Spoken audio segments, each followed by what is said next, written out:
Yang mulia, jujur saya bingung harus mulai dari mana karena saya tidak paham dan tidak mengerti atas dakwaan dari jaksa penuntut umum kepada saya yang dituduh ikut dalam perencanaan pembunuhan terhadap almarhum Yosua. Di dalam persidangan sangat jelas terbukti saya tidak pernah membawa tas atau pisau yang didukung keterangan dari para saksi dan hasil video rekaman yang ditampilkan. Saya sudah ditahan kurang lebih 5 bulan dan selama itu juga saya sudah dituduh sebagai orang yang ikut merencanakan pembunuhan kepada almarhum Yosua.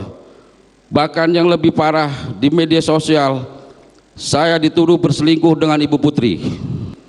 Karena bagaimanapun juga saya punya anak dan istri yang pastinya berdampak kepada mereka. Di sisi lain almarhum Yosua juga baik kepada saya. Bahkan saat saya 2 tahun tidak bekerja dengan Bapak Ferdi Sambo, almarhum Yosua pernah membantu saya dengan rezekinya. Karena pada saat itu anak saya belum bayar sekolah. Bagaimana seharusnya, walaupun saat ini saya tidak tahu salah saya apa dan saya tidak mengerti kenapa saya dituduh ikut dalam perencanaan pembunuhan almarhum Yosua. Demi Allah, saya bukan orang sadis, tega dan tidak punya hati untuk ikut membunuh orang, apalagi orang yang saya kenal baik dan pernah menolong saya. Kita lanjut perbincangan tadi pledoi yang disampaikan oleh Kuat Ma'ruf. Saya langsung ke Mas Heri lagi. Mas Heri dulu. Mas Heri, kalau melihat dalam peradilan gitu ya soal pledoi ini gitu, ini ditekankan atau pada aspek apa? Kenapa harus ada pledoi itu dan apakah bisa mempengaruhi juga keputusan nantinya? Ya, pledoi ini kan dalam bahasa Indonesia diartikan sebagai pembelaan ya, dan itu adalah jawaban dari tuntutan yang sudah diajukan jaksa penuntut umum minggu yang lalu. Nah, biasanya memang menurut saya pribadi dan juga biasa di praktek saya perhatikan, itu lebih kepada nuansa untuk meyakinkan hakim bahwa ya dirinya itu nggak bersalah. Ya, jadi lebih kepada aspek kemanusiaan kalau menurut saya. Aspek hukumnya ada, tapi sebenarnya nggak terlalu dominan di sana. Karena unsur hukum itu sudah selesai di proses pembuktian kemarin. Bahkan kalau kita lihat di kasus ini puluhan saksi, puluhan ahli kan sudah diajukan. Kemudian ada pemeriksaan setempat kemarin yang dilakukan oleh majelis hakim kan. Jadi menurut saya sudah selesai di pembuktian untuk perkara hukumnya. Tapi pendekatan untuk menggugah nilai kemanusiaan hakim, nah ini kan jadi poin penting ya. Tentunya berinisiatif untuk melakukan tindakan agar ini dianggap bisa meringankan hukumannya. Tapi untuk membebaskan, menurut saya dalam perspektif kasus ini ya sudah terlambat begitu loh. Sudah terlambat karena bagian pembuktian itulah yang menurut saya adalah bagian yang paling penting untuk melakukan hal itu. Mas Heri, tapi kalau kita lihat pada prakteknya biasanya seberapa berpengaruhkah pledoi ini kemudian bisa mengoyak perasaan hati psikologis dari hakim untuk kemudian memutuskan vonis? Iya, kalau kita lihat dari perspektif ini kan ada 2 pledoi yang diajukan ya. Ada pledoi yang dibacakan langsung oleh terdakwa dan juga ada yang dibacakan oleh kuasa hukum, yang dibuat oleh kuasa hukum.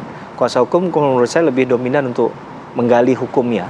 Tapi kalau yang dibacakan oleh terdakwa itu lebih message-nya kepada hakim tadi untuk melihat bahwa hakim juga manusia, seorang bisa salah, tapi mungkinkah bisa melihat dari perspektif yang lain? Karena itu ditonjolkan dengan mengkaitkan dengan cerita keluarga. Kemudian juga ada prestasi yang pernah dia lakukan selama menjabat misalnya oleh Sambo begitu kan. Dan juga Kuat Ma'ruf, Ricky Rizal bicara tentang keluarga. Itu kan dalam konteks untuk mengurai bagaimana persoalan ini juga dia hadapi, sudah dia bertanggung jawab, tapi bagaimanapun dia seorang manusia yang patut untuk dilihat sebagai unsur kesalahan tuh di setiap manusia pasti ada begitu. Nah, dari 2 konteks tadi yang diajukan menurut saya yang menarik adalah misalnya Pak Sambo masih saja menyecar persoalan Eliezer, bahwa dia melakukan tindakan ini adalah untuk menutupi kesalahan Eliezer. Di pledoi yang dilakukan oleh kuasa hukum juga sama sebenarnya, masih juga menyecar bagaimana Eliezer itu bersalah dalam kasus ini. Jadi kalau ada tajuk atau ide untuk menuliskan pledoi itu ada judulnya, kemarin judulnya adalah kalau nggak salah saya pembelaan yang sia-sia ya. Saya rasa ini berbanding tidak lurus malah atau terbalik dengan apa yang disampaikan, karena ternyata kalau kita cermati ya pembelaan ini dilakukan dengan niat. Karena dibikin dua begitu kan. Kalau dibikin satu saja oleh kuasa hukum, menurut saya title yang disematkan dengan pembelaan sia-sia itu menurut saya agak tepat. Anda juga melihat bahwa apa yang disampaikan pledoi dari Verdi Sambo, kemudian Kuat Ma'ruf dan juga Ricky Rizal ada kesamaan. Nampaknya banyak juga kemudian yang menganggap mereka bertiga kompak untuk menyudutkan Eliezer dalam hal ini. Kurang lebih saya sepakat dengan hal demikian ya. Jadi tiga narasi itu diarahkan kepada Eliezer yang punya kesalahan, Eliezer yang punya mungkin bahkan niat untuk membunuh. Karena bahasanya selalu dikatakan adalah bahasa hajar, bukan bahasa tembak. Nah, dalam konteks yang lain juga kalau kita lihat ada poin yang penting untuk di pledoi Pak Sambo adalah ada beberapa ungkapan katanya dalam tanda petik ya, penyelundupan yang dilakukan oleh jaksa penuntut umum untuk menyampaikan poin yang tidak utuh dalam pembuktian. Nah, ini kan kemarin kalau nggak salah saya dicatat ada puluhan bahkan ratusan poin. Tapi yang disampaikan cuma satu itu oleh kuasa hukum. Nah, ini kan menurut saya perlu untuk dijawab, penting juga oleh jaksa penuntut umum direplik ke depan agar ini jadi clear ya. Bagian mana yang katakanlah diselewengkan dalam tanda petik yang tidak disampaikan secara utuh, atau ini hanya sekali lagi malah ilusinya dari kuasa hukumnya Pak Sambo kan. Nah, itu dia. Saya ke Mbak Monika. Mbak Monika, minimal ketika kita melihat kemarin pledoi yang disampaikan oleh Verdi Sambo gitu ya, ada penyesalan di situ kan, menyebutkan menyesal gitu. Tapi apakah Mbak Monika juga melihat bahwa penyesalan itu dasarnya yaitu saya membela kehormatan istri saya dan pelaku utamanya adalah Richard Eliezer itu? Apa yang dilihat nih Mbak? Mungkin nanti produser kami juga bisa menampilkan kembali di layar kaca. Saya punya pemahaman yang berbeda setelah melihat pledoi kemarin ya.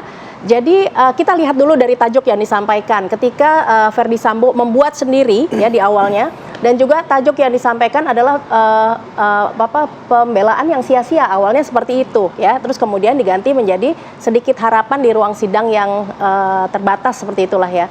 Nah, kalau saya mengamati bahwa ini adalah merupakan pesan bawah sadar dari beliau. Jadi sebetulnya Pak Verdi Sambo ini sudah tidak memiliki pengharapan. Ya, jadi kalau saya melihat bahasa nonverbalnya udah pasrah terhadap si keputusan seumur hidup ini, ya. Tetapi akhirnya ada kebocoran-kebocoran, ya. Kalau saya mengatakan ini kebocoran adalah ketika mengatakan pasrah, ya. Tetapi statement-statement yang ada di dalamnya ini bertentangan karena satu masih menyalahkan publik, Eliezer dan sebagainya. Nah, ketika ada ketidaksinkronan ini, maka saya akhirnya menganalisa bahwa ini bukan murni apa yang dikehendaki oleh Verdi Sambo, tetapi ada kuasa hukumnya ya yang ikut intervensi di situ, terutama juga pembelaan yang dilakukan oleh para kuasa hukumnya gitu ya. Sehingga saya melihat kalau dari tayangan pledoi kemarin bahasa nonverbalnya adalah Pak Verdi Sambo juga dari sisi gestur, terus kemudian juga dari ekspresi, bahkan suara dan sebagainya, ini hanya seperti membacakan suatu draft yang memang sudah disusun, ya.